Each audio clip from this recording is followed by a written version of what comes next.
संभाजीनगर महापालिकेतील जी रमाई आवास योजना आहे त्या योजनेमध्ये बोगस कागदपत्र देऊन मोठ्या प्रमाणावर सभापती महोदय आर्थिक घोटाळा झालेला आहे। या संदर्भात येथील संभाजीनगरचे एक माजी खासदार इम्तियाज जलील यांनी सुद्धा वारंवार आंदोलनं केली आणि निवेदनं दिली सभापती महोदय। ही रमाई घरकुल योजना राज्य सरकारने सुरू केलेली योजना आहे, पण याचा फायदा कोण कोण घेतं सभापती महोदय हे जर बघितलं तर आश्चर्य वाटेल अशा प्रकारची स्थिती आहे की भारतीय जनता पार्टीच्या नगरसेविकांचा मुलगा घरकुल योजनेच्या लाभार्थ्यामध्ये सभापती महोदय। ज्या नगरसेविका आहेत त्यांचे जे पती आहे त्यांचे 33 बँकेमध्ये खाते सभापती महोदय, कोट्यवधी रुपये खात्यामध्ये त्यांच्या। तर याच्या ज्या एजन्सीला काम दिलं ते 90% बिलो दिलं सभापती महोदय। एक लोक शिक्षण प्रसारक मंडळ नावाची संस्था आहे, ही संस्था तशी शैक्षणिक संस्था आहे, परंतु हिचं या संदर्भात काय काम हा माझा प्रश्न आहे। एजन्सीचं काम का करावं हा एक प्रश्न आहे। तेही 90% बिलो की यांनी हाताने लाभार्थींची यादी बनवलेली आहे। आपण डिजिटल युगामध्ये आहोत सभापती महोदय, आणि यांनी घरात बसून यातील व्यक्ती दिलेल्या पत्त्यावरच राहत नाही। समाज कल्याण विभागाने सुद्धा मनपाने दिलेलीच यादी मंजूर का केली हा प्रश्न आहे। हाताने लिहिलेली यादी समाज कल्याणला सोपवली महानगरपालिकेने।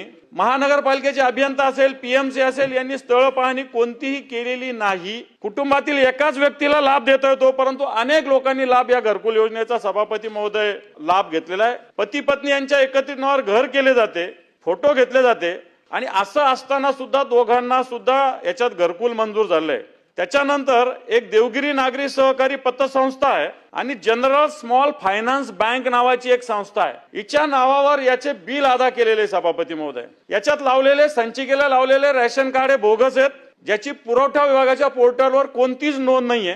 याच्यात रेशन कार्डची कोणती शहानिशा महानगरपालिका असेल, पीएमसी असेल यांनी कुठेही केले नाही सभापती महोदय। राज्याचे मुख्यमंत्री देवेंद्र फडणवीस साहेब आणि उपमुख्यमंत्री मान्य एकनाथजी शिंदे साहेबांच्या नावानं टॅक्स पावती सभापती महोदय आणि रेशन कार्ड पण आहे, आणि असे राशन कार्ड अशा टॅक्स पावती घेऊन घरकुल मंजूर केले। माझ्याकडे त्याच्या प्रती आहे, देवेंद्रजींच्या नावाचं टॅक्स पावती आहे, झोन क्रमांक त्यांचा पत्ता आहे देवेंद्र गंगाधरराव फडणवीस, राहुल नगर, सादात नगर, छत्रपती संभाजीनगर। संजय शिरसाट साहेबांचा मतदारसंघ आहे, देवेंद्रजी तिकडे राहायला आलेले अशा पावतीतून दिसतंय। त्यांना त्यांच्या घराला 1985 रुपये टॅक्स आहे। त्याच्यानंतर एकनाथ शिंदे साहेबांच्या नावाचं एक रेशन कार्ड आहे सभापती महोदय माझ्याकडे, ज्याच्यात स्वतः एकनाथ संभाजी शिंदे, पत्ता आंबेडकर नगर लिहिलेला आहे सभापती महोदय, संभाजीनगर। की ही पूर्ण यादी रमाई आवास योजनेची पूर्णपणे बोगस झालेली आहे। महानगरपालिकेचे अधिकारी, अभियंते आणि पीएमसीचा याच्यामध्ये पूर्णपणे सहभाग आहे। मी आपल्या मार्फत या 93च्या सूचने अन्वये या सगळ्या योजनेची पूर्ण चौकशी झाली पाहिजे।